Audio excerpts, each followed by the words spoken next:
Back to my channel जिसका नाम है ज़िंदगी का सफ़र। आई होप आप सभी अपने घरों में अच्छे होंगे, स्वस्थ होंगे। माता रानी की कृपा आप पर सदैव बनी रहे। तो कुछ लोगों के मैंने कमेंट्स पढ़े हैं। कमेंट्स में कुछ लोग बोल रहे थे कि आप तो बहुत खुश लग रही हैं। तो आपको पता होगा कि रियल और रियल लाइफ में बहुत डिफरेंस होता है। इंसान जो दिखाता है ना, वो होता नहीं, और जो नहीं दिखता वो होता है। समझ रहे हैं ना? खुश रहना पड़ता है यार, लाइफ में जीना पड़ता है। जीने के लिए कुछ ना कुछ करना पड़ता है। और आपको पता ही है, मेरी बेटी, उसकी परवरिश करनी है मुझे। तो इन सब चीज़ों के लिए मैं रोना धोना लेकर तो बैठ नहीं सकती हूँ।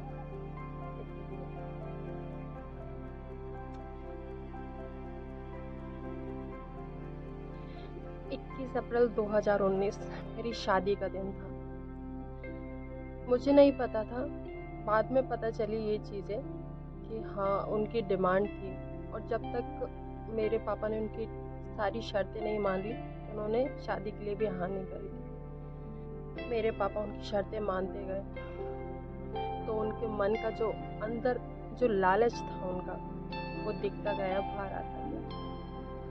मेरी शादी के बाद से उनकी देते थे, लेकिन मैं अपना घर बनाना चाहती थी। मैं सहती नहीं। अगर मैं इस चीज़ का विरोध करती तो वो लोग मुझे सब मिलकर बहुत मारते थे। धीरे धीरे समय गुजरता गया, मैं सहती गई, तो वो लोग मुझ पर हावी होते गए। 3 अगस्त 2020 की बात है। पहला त्यौहार था, शादी के बाद मेरा पहला त्यौहार था रक्षाबंधन। और मैं उस वक्त से गर्भवती थी, पहली बार प्रेग्नेंट थी। तो मैं इसलिए सह रही थी क्योंकि मैं ये नहीं चाहती थी। सब लोग मुझसे ये कहते थे कि बच्चे के आने से सब कुछ ठीक हो जाएगा। मैं सहती गई, लेकिन नहीं, कुछ नहीं बदला, कुछ भी नहीं बदला। आए दिन ऐसी स्थिति में जहाँ अपनों का साथ होना चाहिए, पति का सपोर्ट होना चाहिए, मुझे कुछ नहीं मिला। सब लोग मुझे मानसिक शारीरिक प्रताड़नाएं देते गए। उस दिन उन लोगों ने मुझे इतना मारा कि मैंने अपनी जान बचाने के लिए 100 नंबर पर कॉल किया। पुलिस वाले आए, उन्हें समझाया कि ये बहू आपकी है, बेटी जैसी है। मेरी सास से बोला, माता जी आप क्या औरत नहीं है? मैं क्या ही करूं?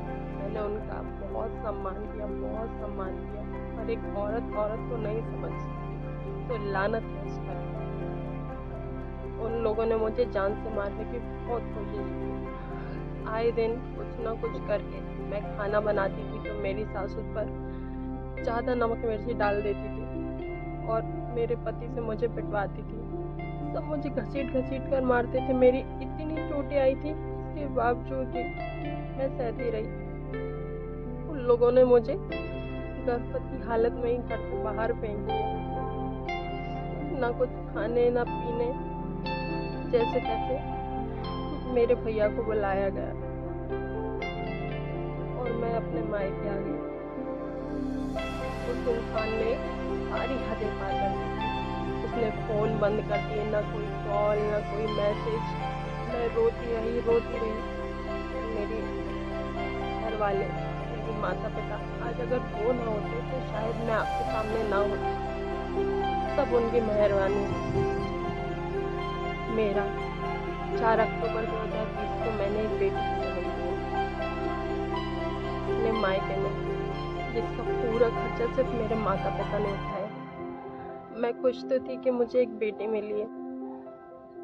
हमने जैसे तैसे उनको सूचना दी कि हाँ, लेकिन वहाँ से कुछ अलग ही प्रतिक्रिया आई। वो लोग खुश नहीं हुए और उन्होंने बोला, क्या कोई एहसान कर दिया बेटी पैदा करके?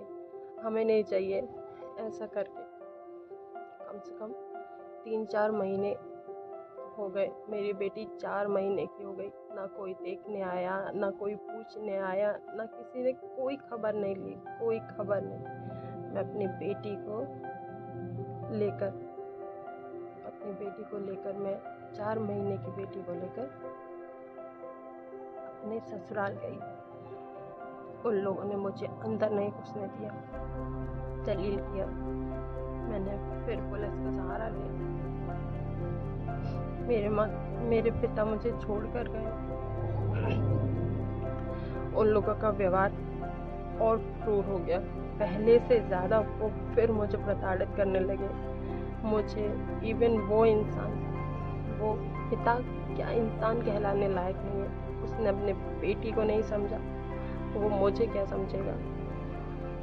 अपनी औलाद का नहीं हुआ जो इंसान,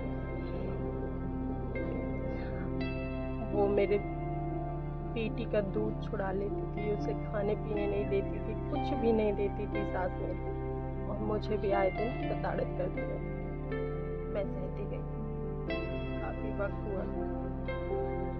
एक दिन उन लोगों ने सलाह दी, मुझसे मेरी बेटी छुड़ा कर ले गए और घर के सारे दरवाजे बंद करके मेरा फोन छुड़ा लिया गया। और उन लोगों ने मुझे इतना मारा मेरे पति ने। मैं क्या कहूँ, पति क्या, वो जल्लाद है वो इंसान। मेरी छाती पर बैठकर उसने मेरा गला यूं पकड़ा उसने मेरा गला, ये पूरा गला दबा दिया। मुझे ड्रेसिंग पे धक्का मारा, मुझे सर में चोट लगी। कहाँ कहाँ चोट लगी। मैं चिल्लाती रही, मेरी बेटी कहाँ है, मुझे मेरी बेटी चाहिए। और मैंने शोर मचाया बहुत। आजू बाजू वाले इकट्ठे हुए तो वो लोग थोड़ा शांत हो गए। मैंने कैसे भी करके अपनी जान बचाने के लिए मैं थाने भागी। अपनी बेटी को लिया गोदी में उनसे छुड़ा के, और मैं वहाँ बैठी। हम 3-4 घंटे वहाँ बैठे रहे।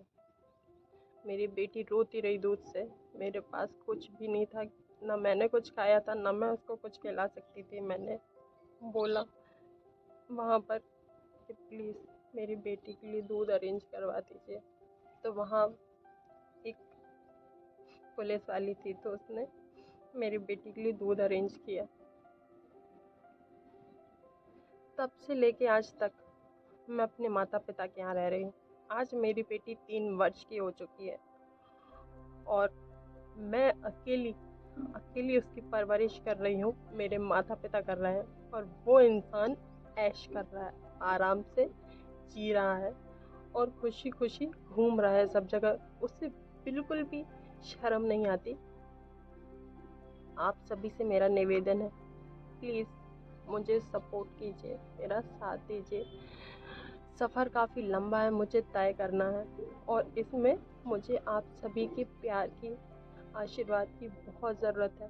आप लोग प्लीज़ मुझे सपोर्ट कीजिए, मेरा आप सभी से यही निवेदन है। ब्लॉग पसंद आया तो प्लीज़ मेरे चैनल को लाइक करें, शेयर करें और प्लीज़ सब्सक्राइब करना ना भूलें। जो लोग मेरे चैनल पर नए हैं तो प्लीज़ बेल आइकन को प्रेस कीजिए, सब्सक्राइब कीजिए और ज़्यादा से ज़्यादा शेयर कीजिए please. Thank you for watching. मैं अपनी बेटी और अपने हक के लिए ज़रूर लड़ूंगी। मुझे बहुत लंबा सफ़र तय करना है जिसमें मुझे आप सभी के सपोर्ट की बहुत ज़रूरत है। तो प्लीज़ मेरे चैनल को लाइक करें, शेयर करें और ज़्यादा से ज़्यादा सब्सक्राइब करें प्लीज़। और आप लोग जो कह रहे हैं ना कि आप बहुत खुश दिख रही हैं, नहीं, ये क्या ही कहूँ मैं से, ये खुशी तो नहीं है, लेकिन हाँ कभी कभी दर्द को छुपाना पड़ता है। हम अकेले रहते हैं ना तो हमें वो सारी चीज़ें अंदर ही अंदर तंग करती हैं, परेशान करती हैं। लेकिन क्या करूँ, मैं एक माँ हूँ ना, एक सिंगल पेरेंट, एक सिंगल मदर होना बहुत ही दुखदाई है। पर क्या करूँ, अपनी बेटी के लिए जीना है ना, तो खुश भी रहना पड़ता है, जिससे उसके चेहरे पे कभी भी दुख ना हो। मैं हर संभव कोशिश करती हूँ कि अपनी बेटी को कभी भी कुछ भी ऐसा सहन ना करना पड़े जो मैंने फेस किया है, वो उसे कभी ना करना पड़े। इतनी सी उम्र में मैंने सब कुछ देख लिया। प्लीज़ मुझे इंसाफ चाहिए, इंसाफ। प्लीज़ मुझे सपोर्ट करें।